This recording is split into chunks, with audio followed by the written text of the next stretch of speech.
அருகே கடல் சீற்றம் காரணமாக வடசென்னை செல்லும் சாலையில் கடல் நீர் உட்புகுந்ததால் போக்குவரத்து துண்டிக்கப்பட்டுள்ளது. இதனால் வடசென்னையில் அனல் மலையம், எண்ணூர் துறைமுகம் உள்ளிட்ட தொழில் நிறுவனங்களுக்கு செல்லும் தொழிலாளர்கள் 40 கிலோமீட்டர் சுற்றி செல்லும் நிலை ஏற்பட்டுள்ளது. திருவள்ளூர் மாவட்டம் பழவேற்காடு அடுத்த கருங்காலி பகுதியில் அவ்வப்போது கடல் சீற்றம் ஏற்பட்டு கடல் நீர் சாலைகள் உட்புகுந்ததால் போக்குவரத்து பாதிக்கப்படுவது வழக்கமாகி வருகிறது.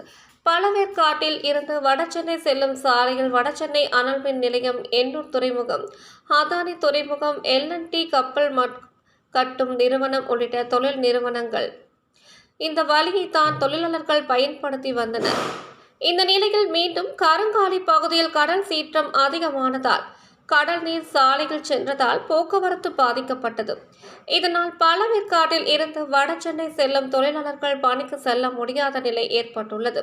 பழவேற்காட்டில் இருந்து பொன்னேரி, மீஞ்சூர் வழியாக 40 கிலோமீட்டர் சுற்றி செல்லக்கூடிய நிலை ஏற்பட்டுள்ளது.